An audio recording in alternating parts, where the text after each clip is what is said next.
하겠습니다.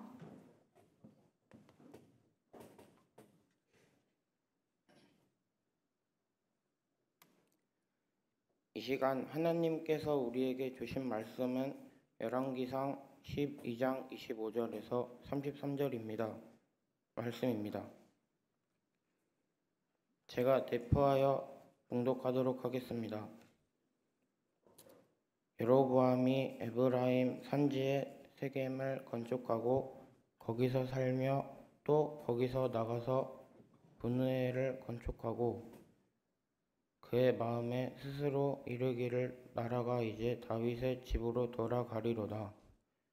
만일 이 백성이 예루살렘에 있는 여호와의 성전에 제사를 드리고자 하여 올라가며 이 백성의 마음이 유다 왕 된 그들의 주 르호보암에게로 돌아가서 나를 죽이고 유다의 왕 르호보암에게로 돌아가리로다 하고 이에 계획하고 두 금송아지를 만들고 무리에게 말하기를 너희가 다시는 예루살렘에 올라갈 것이 없도다.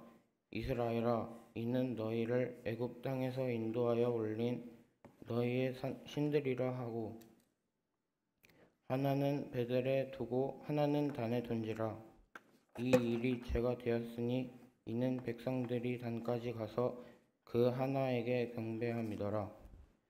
그가 또 산당들을 짓고 레위 자손 아닌 보통 백성으로 제사장을 삼고 8째 달 곧 그날 15째 날로 절기를 정하여 유다의 절기와 비슷하게 하고 제단에 올라가되 베델에서 그와 같이 행하여 그가 만든 송아지에게 제사를 드렸으며 그가 지은 산당의 제사장들을 베델에서 세웠더라. 그가 자기 마음대로 정한 달 곧 8째 달 15째 날로 이스라엘 자손을 위하여 절기로 정하고 베델에 쌓은 제단에 올라가서 분향하였더라. 아멘. 이번 8월 15일, 16, 17, 3일 동안 청년들 수련회가 있는데 조금 전에 찬양했던 그 팀은 27살 미만입니다. 27살 미만. 중고등부 학생들이 많지 않으니까 중고등부 학생들과 함께 하게 되는데 벌써 중고등부 학생들은 16일쯤 되면 또 개학을 한다 그래요. 그래서 다 참석이 좀 어려울 것 같고 또 일부 참석되는 친구들 참석하도록 그렇게 되어 있습니다. 조금 전에 찬양 인도했던 그 기타 치던 그 형제 김송학이는 이번에 대학 졸업합니다. 졸업하고 SFC 간사로 좀 지원을 합니다. 본인이 지원하고 그 간사 생활을 조금 하고 난 다음에 그 신학대학원 입학하려고 지금 준비 중에 있습니다. 여러분, 그래서 목회자의 길을 잘 걷지 않으려고 하는 그런 때인데 또 본인이 그런 마음을 다짐하고 또 기도하고 준비하고 있으니까 여러분 기도해 주시면 감사하겠습니다. 그리고 28살 위로 그 팀들은 27살까지 그 BCS는 가평에서 모이고 28살 위에 팀들은 경기도 이천에서 모입니다. 두 군데 나누어서 모이는데 각각 이천에서 모일 때 22서너 명 정도 참석이 된다 그러고 가평에서는 최소 27, 30명 정도, 그래서 통틀어서 이번 한 50명 정도 모이게 될 것 같습니다. 모이는 것도 중요하고 더 중요한 것은 그들이 하나님의 은혜를 받고 하나님 나라 기둥이 되는 거 중요한 일입니다. 꼭 기억하시고 또 혹시 여러분의 자녀 중에 해당되는 연령층이나 또 그런 친구 있으면 정보를 우리 정 목사, 김 목사에게 전해 주셔서 초청해서 함께 신앙생활 할 수 있도록 그렇게 해주시면 좋겠습니다. 오늘 열왕기상 12장 전체를 본문으로 하는데 오늘 읽기는 25절 이하만 읽었습니다. 먼저 11장 42절 한번 보십시다. 솔로몬이 예루살렘에서 온 이스라엘 다스리는 그 40년, 솔로몬이 40년 다스렸습니다. 그 솔로몬이 20살에 왕이 됩니다. 40년 했으니까 60에 죽습니다. 죽고 4주 3절에 보면 뒷부분에 그 아들 르호보암이 왕이 되었다. 르호보암이 왕이 되었다. 그렇게 말씀했습니다. 이렇게 솔로몬이 죽은 다음에 어떻게 되었는가?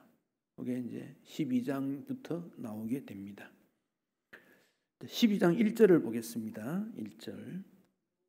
르호보암이 세겜으로 갔다 그랬습니다. 세겜으로. 왜 갔는가? 온 이스라엘이 그를 왕으로 삼고자 하여 세겜에 이르렀다.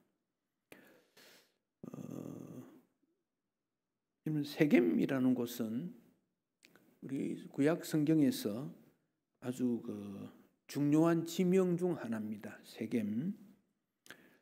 세겜의 뜻은 이 목덜미, 어깨 뭐 이런 뜻이에요.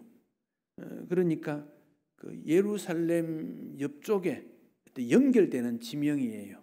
그런 곳인데 아브라함이 갈대아 우르에서 떠나가지고 하나님께서 가나안으로 가라 그랬지요. 그래서 가나안에 들어가기 입구가 그 세겜입니다. 그 세겜에 있는 상수리 나무 밑에서 하나님 앞에 제사를 드렸다. 세겜이 그때부터 나옵니다. 아브라함 때부터 나오는 지명이 세겜입니다. 그리고 요수아가 가나안을 정복한 다음에 세겜에 모여가지고 약속을 했습니다. 그 세겜이라는 곳에서 거리심산, 에발산, 기억나십니까? 그 산 두 개가 있고 중간에 세겜이 있습니다.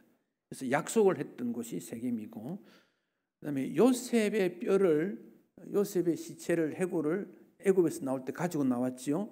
장사 지냈던 곳이 세겜입니다. 그러니까 세겜이 아주 여호와를 섬기는 그런 중요한 지명이다. 그리 볼 수 있고, 또 신약에도 보면 그 야곱의 우물이 있었던 곳입니다.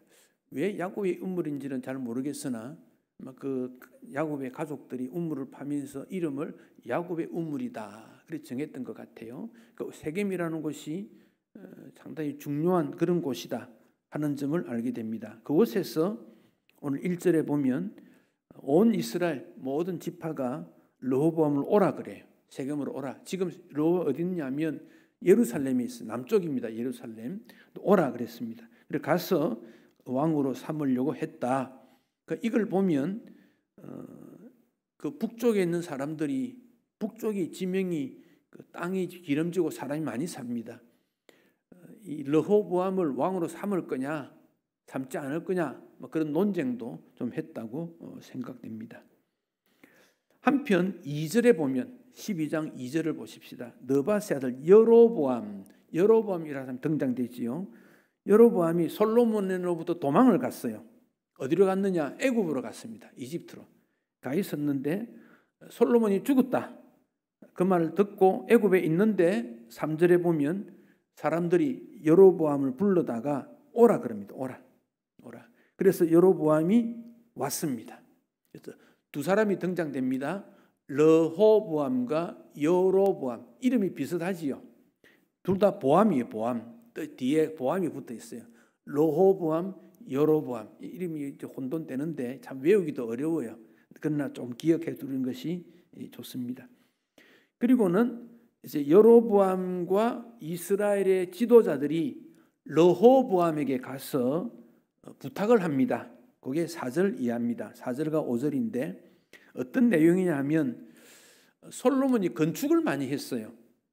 건축을 하다 보니까 백성들이 부역을 많이 했습니다. 가서 건축도 해야 되고 세금도 내야 되고 너무 힘드니까 그거 좀 감면해 주시오. 그 요청을 합니다. 그러니까 르호보암이 그럼 좀 생각해 보자. 그리고는 3일 뒤에 다시 오라. 그러면 내가 해답을 주겠다. 그렇게 했습니다. 3일 뒤에 오라 그랬습니다. 그러면 이제 르호보암이 이거 어떻게 할까 고민을 했어요. 왜냐? 건의인 것 같은데 사실상 협박조 건의입니다. 이게 만약 우리에게 이런 무거운 멍에를 가볍게 해주지 않으면 어떻게 되는지라고 표현은 협박성 있는 그런 어떤 건의이니까 르호보암이 굉장히 또 고민을 합니다. 또 왕은 부자나 가난한 사람이나 각 지파 사람 모두를 통틀어서 이끌어 가야 될 능력이 또 필요하잖아요. 그러니까 왕이 고민을 하다가 신하들과 의논을 합니다. 6절, 7절에 보면 제일 먼저 노인들과 의논을 합니다. 솔로몬과 함께 있었던 노련한 신하들과 의논을 합니다. 어떻게 할까요? 물으니까 7절에 보면 좋은 말로 대답하세요. 그리 말합니다. 좋은 말로 대답하면 왕 밑에 영원히 그렇게 종으로 부하로 잘 살지 않겠습니까? 그렇게 답변을 합니다.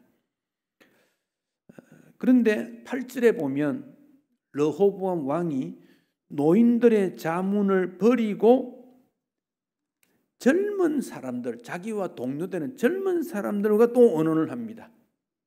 의논을 해서 어떻게 할까 물었더니 11절에 보면 젊은 사람들이 뭐라느냐면 더 강하게 해야 됩니다. 더 강하게. 아버지는 채찍으로 했으면 당신은 전갈 채찍으로 하세요. 그렇게 부탁을 합니다. 르호보암이 두 군데서 자문을 받았어요.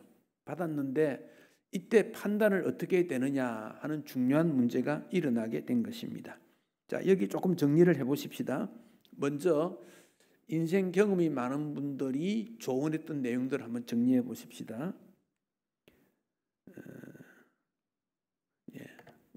경험이 많은 분들은 이런 정리를 합니다. 첫째, 왕은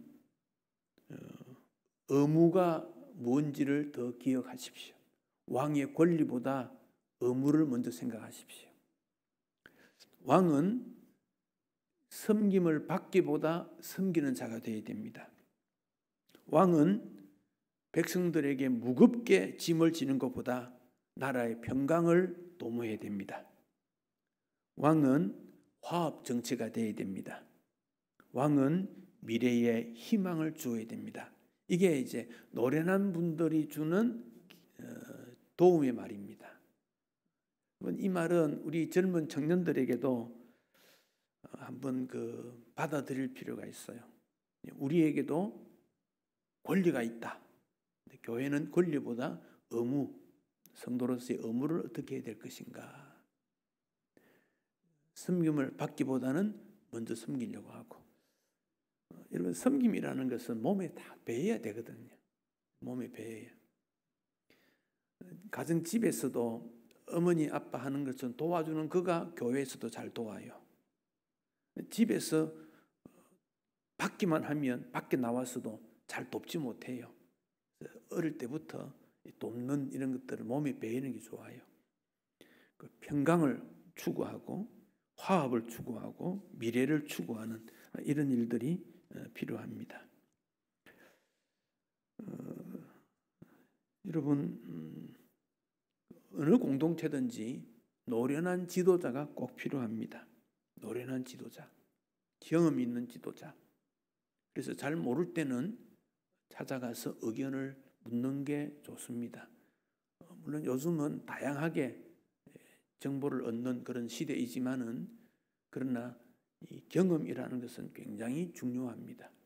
또 우리 경험 있으신 분들은 힘이 없고 돈이 없고 지식이 부족해도 삶의 경험이라는 것을 통해서 후배들에게 좋은 전통을 물려줄 수 있도록, 그게 이제 말로 하는 것이 아니라 행동으로 보여줘야 되죠.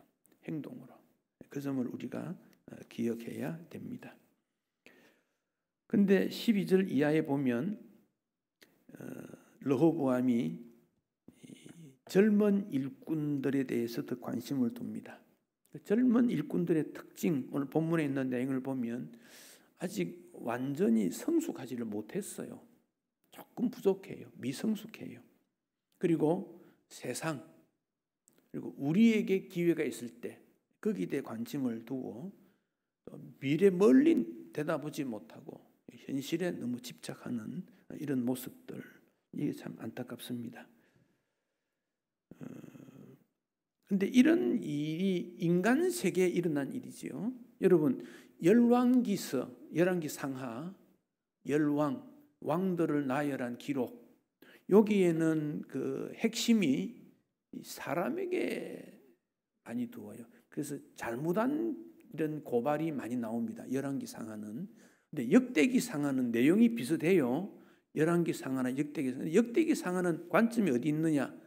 하나님의 관점에서, 제사장적 입장의 관점에서 많이 기록이 나와요. 그래서 열왕기서는 왕을 중심으로 한 인간의 실수, 인간의 허물, 인간의 잘못 판단, 이것이 많이 강조가 되는데, 역대기에는 그런 가운데서도 하나님이 어떻게 이끌어 가시느냐. 그 열왕기와 역대기 내용 읽어보면 비슷비슷한데 큰 차이 있으면 관점의 차이가 있다. 그렇게 보시면 됩니다.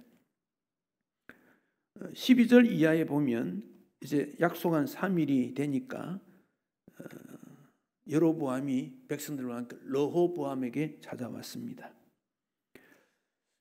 여기 이제 르호보암은 나이 많은 사람과 새로운 사람의 이 차이점 이런 부분에 대해서 잘 조화를 이루지 못한 그런 내용이 나오는데, 15절을 한번 보시지요. 15절을 보면 왕이 백성들의 말을 듣지 않았다 그랬습니다. 15절에 보면. 그런데 그 배후에는 하나님께서 그렇게 하셨다라고 말을 하고 있어요. 그래서 솔로몬의 잘못 때문에 결국 이스라엘이 나누어지게 됐다는 그 점을 15절에서 말씀하고 있는 겁니다. 그래서 거기 등장되는 사람이 야히야라고 하는 선지자가 나옵니다.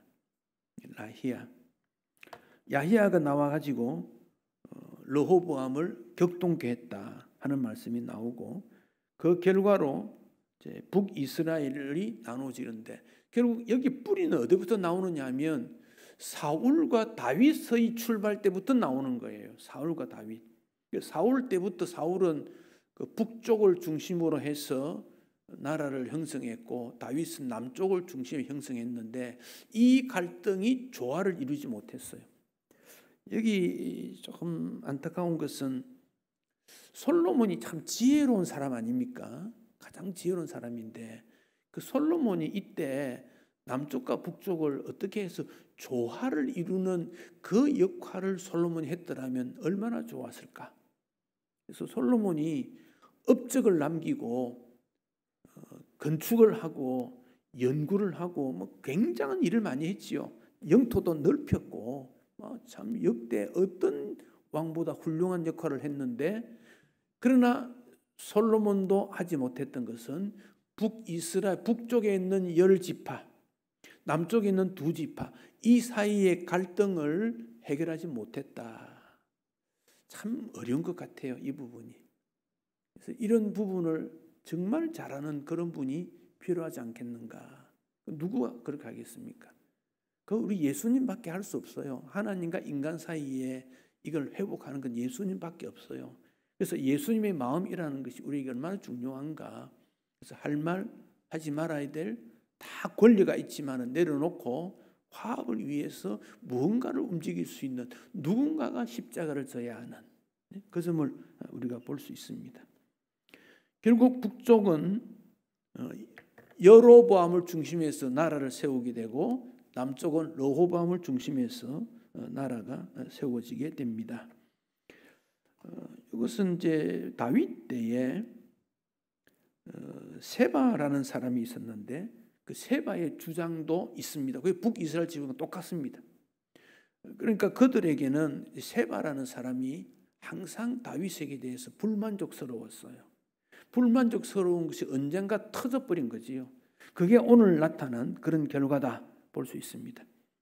그래서 르호보암은 나누어지니까 깜짝 놀랐지요. 이거 있을 수 있는 일인가 해서 아도람을 보냅니다. 북쪽에다가 보내가지고 북쪽 사람들을 좀 안정시키려고. 근데 북쪽 사람들이 이 아도람을 돌로 쳐 죽였다 그랬습니다. 그걸 르호보암은 놀랬지요. 그래서 남쪽으로 내려오게 됩니다. 그렇게 하고 나누어지게 됩니다. 20절에 보면 여로보암이 왔다. 그래서 북쪽에 지파를 형성하게 되고 그걸 우리가 이스라엘 말합니다. 그 다윗 유다 지파는 남쪽으로, 유다인데 유다 지파 바로 옆에 베냐민이 있어요. 조그마한 베냐민이 그렇게 크지 않는 분데 그래서 함께해서 나누어지는 그런 모습이 됩니다. 그 르호보암이 남쪽 르호보암 볼 때 이거 나라가 되겠나 괘씸하다. 그래서 북쪽을 공격하려고 합니다. 공격하려고 18만 명 용사를 모읍니다. 군사를 모아가지고 유다와 베냐민 지파 18만 명을 모아가지고 북이스라엘을 공격하자 그래 나왔습니다. 그런데 하나님께서 그러면 안 된다. 스마야라고 하는 선지자를 보내가지고 하나님께서 원치 않는다 그럽니다. 싸우지 말고 돌아가라 24절에 그렇게 말씀하고 있습니다. 스마야라고 하는 선지 스마야 이름의 뜻은 듣는다, 여호와께서 들으신다 그런 뜻인데 한마디로 말하면 여호와께서 다 듣고 있다. 이런 일들 다 알고 있다. 사람들끼리 싸우는 것 하나님께서 원치 않고 또 이스라엘 백성이나 유다 백성이나 모두를 하나님이 귀히 여기시는데 다투는 것은 옳지 않다. 그렇게 했습니다. 25절 이하 오늘 읽었던 본문이지요. 여기 여로보암, 북여로보암이지요. 뭐 했느냐? 건축을 했다 그랬습니다. 25절에 건축을 했다. 제일 먼저 집을 지었습니다. 세겜에다가 수도를 짓습니다. 그리고 생각합니다. 이제 내가 왕이 되었는데 이 백성들이 남쪽으로 가지 않겠는가? 왜냐? 예루살렘에 뭐가 있습니까? 성전이 있거든요. 성전이 있으니 예루살렘으로 백성들이 갈 거다. 또 남자들은 1년에 적어도 3번 절기 때는 성전으로 가야 합니다. 가면 그 이야기 자꾸 듣게 되고 그러다 보니까 북쪽에 있는 여로보암이 위기에 처하게 된다. 그래서 여로보암이 잔꾀를 부립니다. 3가지 전략을 세웁니다. 이 전략을 세우는 것 볼 수 있습니다. 자, 28절.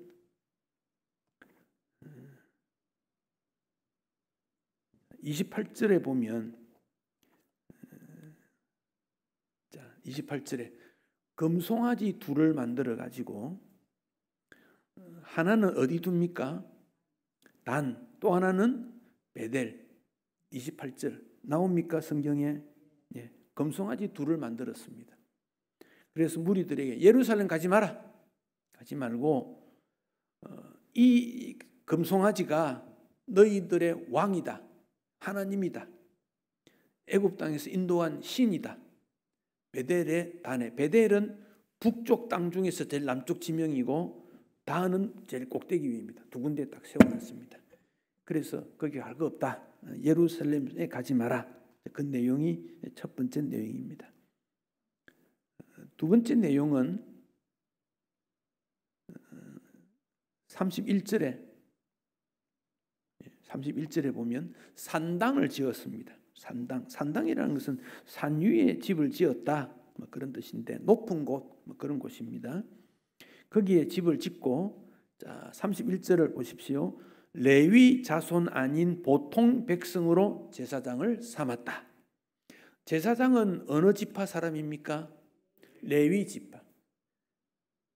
그러니까 구약 시대의 제사장은 부모로부터 철저히 그런 훈련을 받으며 자라는 거예요. 조상으로부터. 뭐 할아버지부터도 받을 수 있겠지요. 그렇지 아니하면 제사장이 업무를 감당할 수가 없어요. 요즘은 학교가 새로 세우고 달라지지만 그 당시는 그렇습니다. 그래서 보통 백성으로 제사장을 지어라. 그러니까 이게 무엇입니까? 하나님 앞에 구별되어 세우는 사람을 구별시키지 않고 아무나 하도록 하자 그런 거예요. 아무나 누구든지. 여기 신약에 와서는 성령 하나님께서 함께 하심으로 말미암아 이런 일이 열려지지만 구약 시대는 그렇지 않았거든요. 근데 그렇게 하게 된 것입니다. 세 번째는 32절에 보면 32절 여덟째 달 15째 날 몇 월 며칠입니까? 여덟째 날인 8월 15일 그날을 절기로 정했다. 이게 무슨 절기냐면 초막절을 말을 해요. 초막절은 언제냐면 일곱째 달 15째 언제? 7월 15일이에요. 원래 이제 우리나라로 계산하면 9월 말쯤 돼요. 9월 말 10월 초가 돼요. 그게 초막절이에요. 근데 그때가 되면 초막절이 있지요. 그 다음에 또 농사 수확해야 되지요. 나팔절도 있어요. 굉장히 바빠요. 그런데 바쁠 거 뭐 있냐? 한 달 연기해라. 8월 15일로 해라 그런 거예요. 그 세 가지를 여로보암이 바꾸었지요. 첫째 뭘 바꿨습니까? 첫째 뭐 했지요? 금송아지를 만들었습니다. 어디에 두었지요? 베델과 단에 두었다. 금송아지. 두 번째 뭐 했지요? 아니지.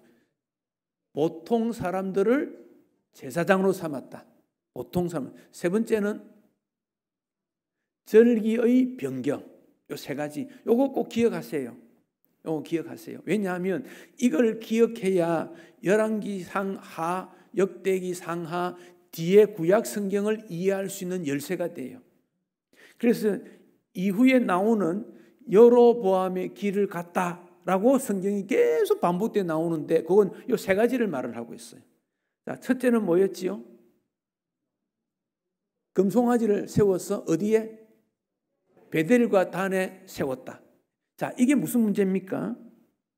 바로 이 부분은 혼합주의라는 거예요. 혼합주의. 왜? 하나님도 섬기고 바알도 섬기라는 거예요. 자, 이미 솔로몬 때 애굽에 있는 공주를 데리고 오고 모압 여인, 암몬 여인, 이방 여인을 데리고 왔어요. 몇 명이나 데려왔지요? 1000명쯤 데려온 거예요. 1000명 아는 사람도 있겠지만. 그러니까 그들이 들어올 때 자기들의 신들을 다 가지고 오는 거예요. 여기에 혼합주의가 일어나게 된 겁니다. 이 혼합주의가 오늘날 나타난 현상은 종교다원주의입니다. 신앙생활 해라. 되는데 구태여 주의를 성수 안 해도 되지 않나? 적당하게 해라. 구태여 교회 가서 예배 드려야 되나? 집에서 할 수도 있지.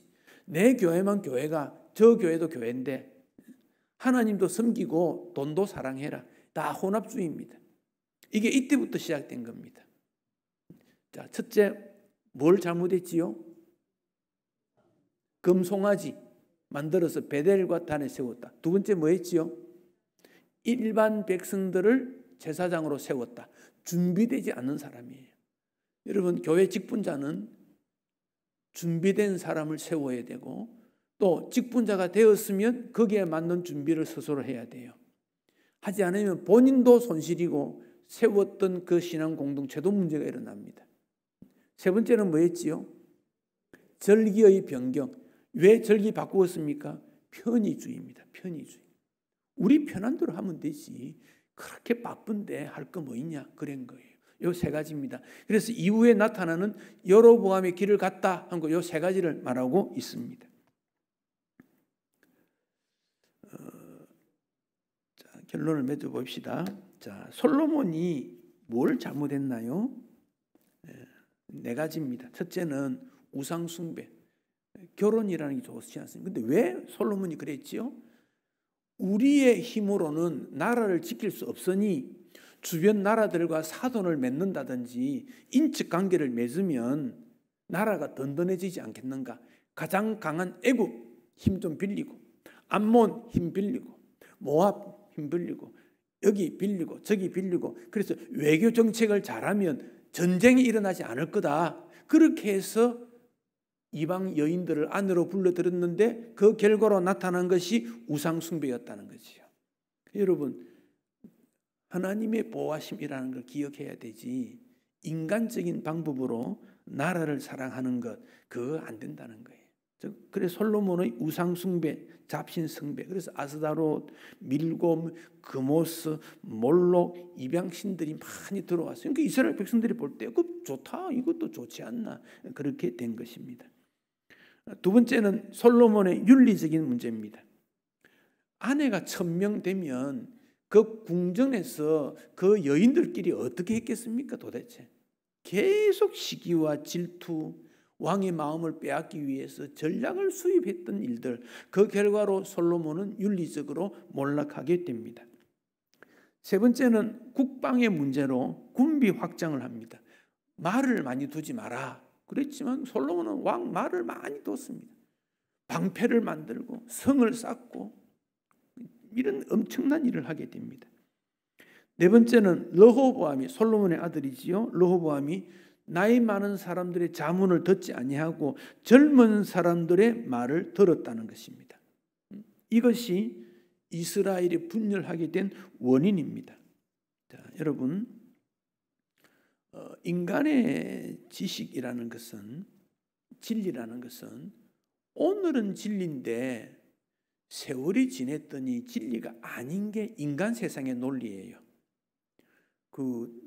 우리나라 정당을 제가 보니까요, 처음에는 어떤 정당이 파란색 그러더만 또 빨간색 그러더만 또 색깔을 바꾸고, 그리고 이게 뭐가 뭔지 오늘은 이건데 내일은 저거더라는 거예요. 색깔이 막 바뀌어요. 이게 인간 세상입니다. 그래서 인간의 진리라는 것은 한계가 있습니다.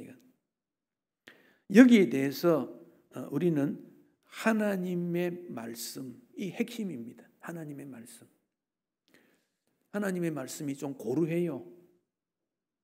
이렇게 하다가는 현대사회에 적응되겠나? 그래요.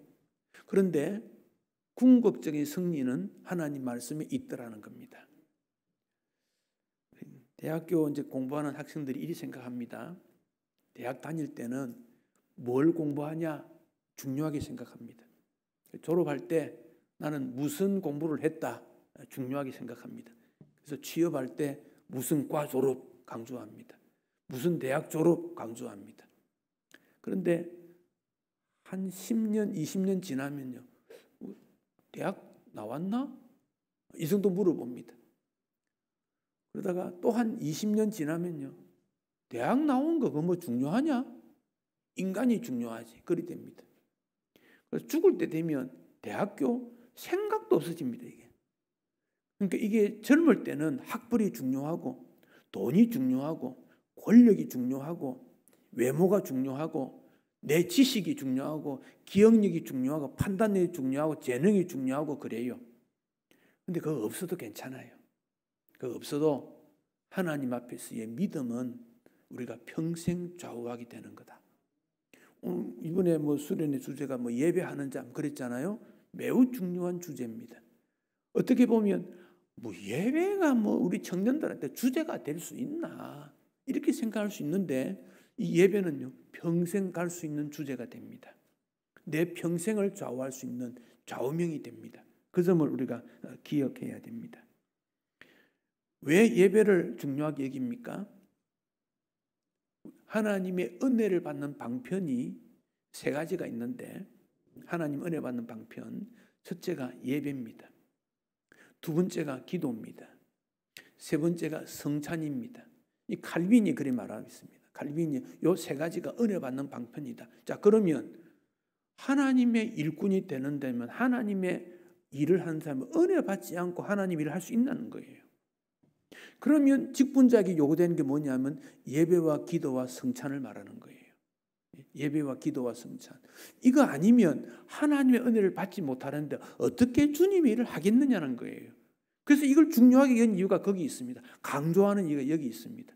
예배자가 돼야 되고 기도자가 돼야 되고 성찬을 통해서 내가 누구고 어떻게 살아야 알아. 이 세 가지가 은혜 받는 방편입니다. 은혜 받지 않고 주님 일하면요 계속해서 불평과 원망이 나옵니다. 이스라엘 백성이 그랬지 않습니까? 광야 생활 가운데 왜 원망 불평이 나옵니까? 은혜 받지 못했으니까. 하나님의 은혜가 매일 주어지는데도 느끼지는 못하는 거예요. 애굽으로 돌아가자. 모세, 아론, 하나님. 그러니까 원망과 불평이 거기서 나옵니다. 근데 하나님의 은혜를 받았던 갈렙, 여호수아는요 무슨 소리냐? 하나님의 은혜로 하는 거지. 그래서 은혜가 중요한 겁니다. 하나님의 은혜 받는 방법 다시 말씀드립니다. 예배, 기도, 성찬입니다. 그 성찬은 우리가 또 성도끼리 할 수 없잖아요. 교회에서 공식적으로 하잖아요. 근데 예배와 기도는 개인도 할 수 있거든요. 개인 예배, 개인 기도.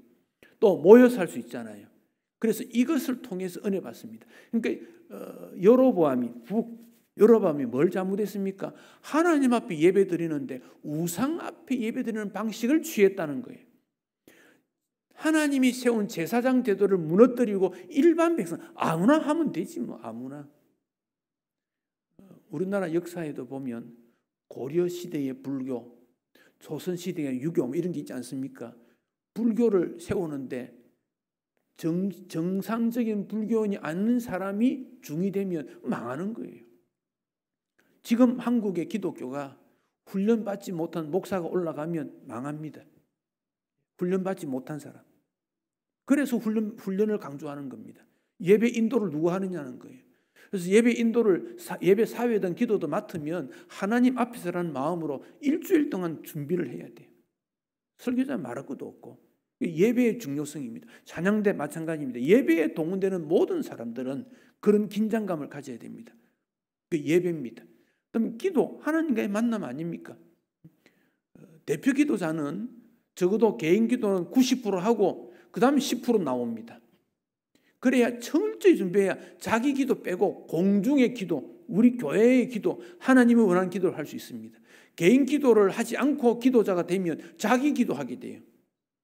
공중의 기도, 우리 성도들의 기도, 하나님이 원하시는 예배의 기도가 되어야 되기 때문에 적어도 90%는 개인 기도를 다 하고 주님이 원하시는 걸 할 수 있어요. 예배와 기도, 성찬 이 세 가지입니다. 말씀을 맺겠습니다. 참 북과 남이스라엘에 나눠지는 것은 참 결정적인 인간의 아픔입니다. 앞으로 미래가 어떻게 되는지를 우리가 성경을 통해서 보고 지금도 이스라엘이 얼마나 고통하고 있는지 모릅니다. 지금도 뭐 이스라엘 주변 나라가 전쟁이 얼마나 참 안타까운 일인데 3차 세계대전이 뭐 어떻게 될지 모르지만은 우리는 불안한 세계 속에 살아가고 있는 게 사실입니다. 이럴 때 우리가 더 중요한 것은 하나님께서 뭘 원하시는가 그 점을 꼭 기억하시고 하나님이 원하시는 삶을 사는 것이 나의 목표고 우리의 목표고 교회의 사명이다. 꼭 잊지 말고 충성스럽게 하나님 앞에 서야 되겠습니다.